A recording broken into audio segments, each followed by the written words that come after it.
Hello, how are. आज मैं आपके लिए लेकर आया हूँ आरबीआई के फंक्शंस। क्या होता है RBI? Reserve bank of India. आप लोग बहुत अच्छे से जानते हैं।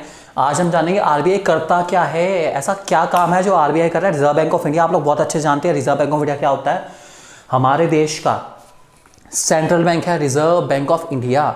सबसे पहले मैं आपको क्लियर कर दूं कि सेंट्रल बैंक का मतलब होता है सबसे बड़ा इंस्टीट्यूशन जो सारे के सारे देश के मॉनेटरी अथॉरिटी का हेड है, उसको हम कहते हैं सेंट्रल बैंक। हर देश में एक सेंट्रल बैंक जरूर होता है जिसके पास मनी सप्लाई को, मनी को कंट्रोल करने की बहुत पावर होती है। अलग अलग देशों में अलग अलग नाम से जाना जाता है। हमारे देश के सेंट्रल बैंक का नाम है दोस्तों रिजर्व बैंक ऑफ इंडिया। इसका जिक्र या इसको हम देख सकते हैं आपकी जेब में जो भी नोट पड़ा है, चाहे वो 10 का हो चाहे 2000 का हो, उस पर साफ साफ शब्दों में लिखा है रिजर्व बैंक ऑफ इंडिया। बहुत अच्छे से आप देखना चाहें देख सकते हैं। यही पावर है रिजर्व बैंक ऑफ इंडिया की। इस रिजर्व बैंक ऑफ इंडिया को एस्टैब्लिश करा था 1935 में और इसको नेशनलाइज मीन्स इसका राष्ट्रीयकरण हुआ था इंडिपेंडेंस के बाद 1949 में, जब इसके पास सुप्रीम पावर आ गई थी और इसके पास पूरे देश के मॉनेटरी सिस्टम को कंट्रोल करने की ताकत से हमने इसको नवाजा। हमने कहा तुम बहुत पावरफुल हो आरबीआई, तुम जो करना चाहो कर सकते हो। हम तुम्हें तुम्हारी शक्तियों को याद दिलाते हैं और दिखाते हैं कि तुम्हारे आरबीआई के अंदर बहुत पावर है। इसी को कहते हैं दोस्तों नेशनलाइजेशन ऑफ आरबीआई। 1949 का वो दिन जब इसको हमने नेशनलाइज करा था और पूरे कंट्री को एक ही बैंक के द्वारा जो मनी है उसको सर्कुलेट करने की परमिशन दी थी कि मनी सप्लाई को, मनी को कंट्रोल करने का सारा काम हम देंगे किसको? आरबीआई को। आरबीआई जैसा कहेगा वैसा ही होगा, सारे बैंकों को वैसा मानना पड़ेगा। इसी को कहते हैं हम दोस्तों नेशनलाइजेशन ऑफ आरबीआई। बहुत इंपॉर्टेंट है हमारे पास आरबीआई। आरबीआई के फंक्शन शुरू करते हैं। सबसे पहला फंक्शन आपके सामने आ गया, इसका नाम है हमारे पास बैंक ऑफ इशू या इशू ऑफ करेंसी। काफी सिंपल सा पॉइंट कि हमारे देश में जितनी भी करेंसी छपती है, चाहे वो हमारे पास 2 रुपए का नोट हो, 2 रुपए का सिक्का हो, 5 रुपए का नोट, 5 का सिक्का, 10 का नोट, 10 का सिक्का, 20 का नोट, 50 का नोट, 100 का नोट, 200 का नोट, 500 का नोट, 2000 का नोट, ये सारे नोट छापने का अधिकार सिर्फ और सिर्फ दैट इज मोनोपोली करेंसी के मामले, करेंसी को छापने की मोनोपोली हमारे पास सिर्फ और सिर्फ किसके पास है? आरबीआई के पास। आरबीआई ही सारी करेंसी प्रिंट करेगा। आरबीआई के अलावा कोई करेंसी प्रिंट कर पाने वाला नहीं है। मेरे आसपास जो आप पैसा देख रहे हैं ये सारा दिख रहा है आपको, नजर आ रहा है पैसा पैसा पैसा, ये सारा पैसा भी कौन छापता है? सही सोच रहे हैं आप, आरबीआई। आरबीआई के अलावा किसी के पास नोट छापने की परमिशन नहीं है। लेकिन परंतु एक छोटी सी कंडीशन है कि 1 रुपए का नोट और 1 रुपए का सिक्का ये छापा जाता है दोस्तों हमारी मिनिस्ट्री ऑफ फाइनेंस के द्वारा या फाइनेंस मिनिस्ट्री के द्वारा। इसका करने का सिर्फ एक पर्पस ये है कि फाइनेंस मिनिस्ट्री का भी करेंसी इशूइंग के अंदर थोड़ा सा रोल रहे और फाइनेंस मिनिस्ट्री को पता चले कैसे नोट छपते हैं, कैसे छप रहे हैं, सही छप रहे नहीं छप रहे। इसके लिए फाइनेंस मिनिस्ट्री ने 1 रुपए का नोट और 1 रुपए का सिक्का छापने का अधिकार अपने पास रखा है कि ये फाइनेंस मिनिस्ट्री छापेगी, बाकी को छापने वाला नहीं। मेरे पास यहाँ पे एक छोटा सा प्रूफ है, मैं आपको दिखा सकता हूँ 1 रुपए के नोट और 2 रुपए के नोट के रूप में। जहाँ 1 रुपए नोट पे आपने लिखा हुआ है government of India, that is ministry of finance of government of India द्वारा छपता है, जबकि 2 रुपए के नोट के ऊपर लिखा है, आप ध्यान से देखिए, रिजर्व बैंक ऑफ इंडिया। ऐसी 5 के नोट में, 10 के नोट में, 20 के नोट में, 50 के नोट में, 100 के नोट में, 200 के नोट में, 500 के नोट में और 2000 के नोट के रूप में। 2000 दिखाई नहीं सकता, सारा का सारा किसके द्वारा इशू कराया जाता है? बिल्कुल सही सोचा है, आरबीआई द्वारा। ये ध्यान रख के चलेंगे आप लोग। इसके अलावा बैंक ऑफ इशू में कहा जाता है कि मिनिमम करेंसी हमारे इंडिया में जो छपेगी दोस्तों, उस करेंसी की वैल्यू होगी पूरे 200 करोड़ पे। आप किसी भी टर्म में उसको छपवा लीजिए, लेकिन उसकी वैल्यू, टोटल वैल्यू होनी चाहिए 200 करोड़ पे। 200 करोड़ पे से नीचे की करेंसी इंडिया में छपने वाली नहीं है, ध्यान रख के चलेंगे।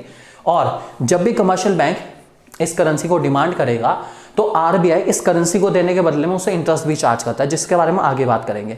और मैं आपको और बता देना चाहता हूं कि आरबीआई जब भी ये करेंसी छापेगी गवर्नमेंट के कहने पे, तो गवर्नमेंट पहले इतनी ही वैल्यू का, जितनी वैल्यू उसने छपवानी है करेंसी की, उतने का गोल्ड रिजर्व या फॉरेन एक्सचेंज रिजर्व आरबीआई के पास गिरवी रखेगा। उसके बाद आरबीआई जो है अपनी मशीन चालू करेगा, धड़ाधड़ उसके बाद प्रिंटिंग होगी नोट की, फटाफट कैश निकलेगा, 2000 के नोट, 500 के नोट निकल रहे हैं और उसके बाद बंडल बना के हम रखेंगे, लीजिए 20 करोड़ पे, लीजिए 50 करोड़, लीजिए 200 करोड़, सब चलेगा। लेकिन पहले रिजर्व रखना पड़ेगा हमें, गोल्ड रिजर्व या फॉरेन एक्सचेंज रिजर्व रखना पड़ेगा।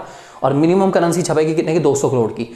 और मैं आपको बता देना चाहता हूं कि आरबीआई के पास करेंसी छापने का अधिकार दोस्तों सिर्फ इसलिए है, या हमने इसको इसलिए दिया है ताकि हम नोट्स के अंदर यूनिफॉर्मिटी मेंटेन कर पाए कि सारे के सारे देश में फैलने वाले जितने भी नोट्स हमारे देश में चल रहे हैं वो सारे सेम रहें। अगर सारे कमर्शियल बैंक नोट छापेंगे तो सब देश में या हमारे देश में चलने वाले जो नोट है हर स्टेट वाइज अलग अलग होंगे, क्योंकि बहुत सारे ऐसे बैंक है जो स्टेट वाइज हैं, उनके नोट अलग होंगे, और इतने सारे बैंक है, सबके नोट अगर अलग हुए तो कोई बैंक एक दूसरे बैंक के आपस में जो नोट होंगे उनको एक्सेप्ट करने वाला नहीं है।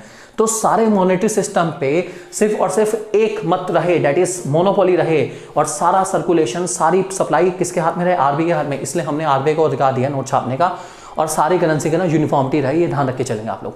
ये हमारा सबसे पहला पॉइंट जिसका नाम है बैंक ऑफ इशू या इशू ऑफ करेंसी।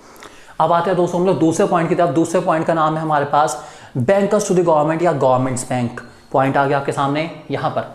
चलिए शुरू करते हैं। ये पॉइंट हमें कहता है कि हमारे इंडिया में जितने भी गवर्नमेंट है, चाहे हमारे पास वो 28 स्टेट गवर्नमेंट हो, एक सेंट्रल गवर्नमेंट हो और 9 यूनियन टेरिटरीज हो। ये डाटा जो है हमारा थोड़ा वेरी कर सकता है, हो सकता है जब आप ये वीडियो देख रहे हैं तब हमारा जो जम्मू कश्मीर है वो एक दोबारा स्टेट बन जाए, लद्दाख भी अलग से स्टेट बन जाए। लेकिन फिलहाल जो कंडीशन चल रही है, हमारे पास 28 स्टेट्स हैं, एक सेंट्रल गवर्नमेंट है और हमारे पास 9 यूनियन टेरिटरीज है।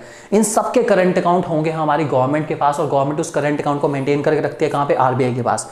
जब भी हमारी गवर्नमेंट को, हमारी सेंट्रल गवर्नमेंट को किसी भी स्टेट को फंडिंग करनी होती है, पैसा देना होता है, या किसी भी यूनियन टेरिटरी को पैसा देना होता है किसी काम को करने के लिए, तो गवर्नमेंट उनके करंट अकाउंट में इस पैसे को ट्रांसफर कर देती है।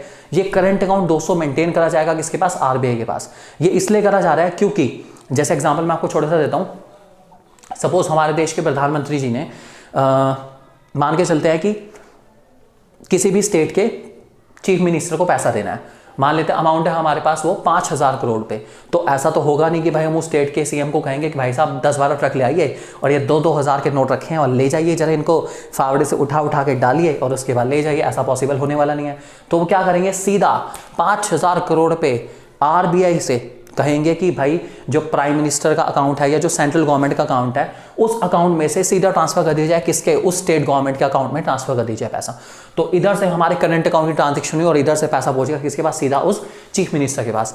इसी ट्रांजेक्शन को दोस्तों सेटल करने के लिए, जल्द से जल्द सेटल करने के लिए हमारे आरबीआई के पास सारे प्रोविजन है कि वो इन स्टेट्स और सेंट्रल गवर्नमेंट के वाली जो ट्रांजेक्शन उनको सेटल कर पाए बड़ी रफ्तार से। ये बहुत ज़्यादा ज़रूरी है, इसीलिए हम इस फंक्शन को कहते हैं बैंकर टू द गवर्नमेंट या गवर्नमेंट्स बैंक। सारी सरकार का बैंक भी कौन सा है? आरबीआई। जैसे हम जनता के लिए कमर्शियल बैंक बहुत मैटर करते हैं, वैसी सारी सरकार के लिए मैटर करता है कौन? आरबीआई, हमारा रिजर्व बैंक ऑफ इंडिया। बहुत वैल्यूएबल है। तीसरा पॉइंट हमारे पास दोस्तों आता है जिसका नाम है बैंकर्स बैंक एंड सुपरवाइजर। बैंकों का बैंक आरबीआई, बैंकों को सुपरवाइजर आरबीआई। बहुत पावर है। सब बैंकों का बैंक कौन? RBI, reserve bank of India. क्या करता है? सारे बैंकों का बैंक वो क्यों बना? ऐसा क्या कर दिया उसने कि सारे बैंकों का बैंक आरबीआई? ऐसा क्या भाइयों का भाई आरबीआई, क्या बात है। तो ये क्या करा उसने वो जानते हैं। बैंकर्स बैंक बनने के लिए आरबीआई 3 फंक्शन परफॉर्म करते हैं, जिसमें सबसे पहले फंक्शन का नाम हमारे पास दोस्तों आता है जिसका नाम है कस्टोडियन ऑफ कैश रिजर्व। सारे कमर्शियल बैंक, मैंने आपको पहले बताया था, सीआरआर मेंटेन करके रखते हैं आरबीआई के पास। जितने भी कमर्शियल बैंक है सारे के सारे अपने कुछ पैसे की कस्टडी देंगे आरबीआई को, और आरबीआई इस कस्टडी को बहुत अच्छे से संभाल के रखेगा और उसको यूज़ कर सकता है या यूटिलाइज कर सकता है। जब भी देश में कुछ इमरजेंसी की सिचुएशन आती है, किसी बैंक के ऊपर प्रॉब्लम आएगी, तब इस पैसे को यूज़ करा जा सकता है। इस सीआरआर वाले अमाउंट को बैंक यूज़ कर सकता है या आरबीआई यूज़ कर सकता है इमरजेंसी की सिचुएशन में, ताकि किसी बैंक की हेल्प करी जा सके। जैसे मैं एग्जाम्पल आपको दे सकता हूँ, रिसेंटली येस बैंक के जो क्राइसिस आया, येस बैंक के जो प्रॉब्लम वगैरह है, उसको ठीक करने के लिए आरबीआई ने जिम्मेदारी ली है पूरी, और हमारे फाइनेंस मिनिस्ट्री आगे उसको ठीक करने की कोशिश कर रही है, और उसमें वो सीआरआर का यूज़ करना चाहे तो कर सकती है। दूसरा पॉइंट हमारे पास जिसका नाम है lender of the last resort. जब कमर्शियल बैंक को कहीं से पैसा नहीं मिलता, जब सारे दरवाजे बंद हो जाते हैं कमर्शियल बैंक के लिए, कोई उसको पैसा देने को तैयार नहीं, एक बैंक दूसरे बैंक के पास जाता है, भाई थोड़ा पैसा दे दे, और कमर्शियल बैंक दूसरे वाला कहता है मेरे पास पैसा नहीं है, तब आरबीआई का द्वार उसके लिए हमेशा खुला है। आरबीआई के द्वार पे जो गया कभी खा लिया, लौट के नहीं आया, ऐसा कहा जा सकता है। तो इसका मतलब है कि आरबीआई से अगर जब भी आप पैसे की नीड होती है आपको और पैसा मांगेंगे, तो आरबीआई आपको कभी पैसा देने के लिए मना करने वाला नहीं है। लेकिन एक कंडीशन है कि जब भी आप आरबीआई से पैसा लेंगे तो आपको कुछ इंटरेस्ट देना पड़ेगा। मतलब आप मीन्स कमर्शियल बैंक जब भी पैसा लेगा आरबीआई से, उसको कुछ इंटरेस्ट देना पड़ेगा आरबीआई को, जिस इंटरेस्ट को हम क्या के चलते हैं दोस्तों? Repo rate. अगर शॉर्ट टर्म के लिए तो रेपो रेट और लॉन्ग टर्म के लिए तो बैंक रेट आपको देना पड़ेगा, या ध्यान रख के चलेंगे। तीसरा पॉइंट हमारे दोस्तों जिसका नाम है क्लियरिंग हाउस फंक्शन।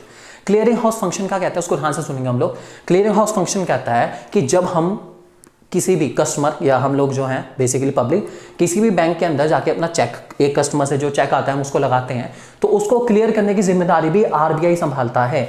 आरबीआई क्या करता है मैं आपको बता देता हूं शॉर्ट में, कि आरबीआई एक बैंक के अकाउंट में जो पैसा है टोटल, क्योंकि हर बैंक ने CRR मेंटेन कर रखा है आरबीआई के पास, हर कमर्शियल बैंक का है, तो एक कमर्शियल बैंक के अकाउंट में से पैसे को डेबिट करता है और दूसरे कमर्शियल बैंक के अकाउंट में उस पैसे को क्रेडिट कर देता है, और वो क्रेडिट वाला अमाउंट वो वाला बैंक ऑटोमेटिकली अपने कस्टमर के अकाउंट में क्रेडिट कर देगा। इस तरीके से जो हमारा आरबीआई है उसका क्लियरिंग हाउस सेल, ये जिम्मेदारी दी जाती है क्लियरिंग हाउस सेल को, जो आरबीआई के सुपरविजन में चलता है, वो इस तरीके से सारा ठीक करता है ताकि चेक, हमारे जो चेक होते हैं दोस्तों, उसको क्लियर करने में 3 दिन का समय लगता है, और वो चेक क्लियर करने के लिए हम लोग क्लियरिंग हाउस फंक्शन का यूज करते हैं ताकि उस चेक को जल्द से जल्द हम लोग क्लियर कर सकें।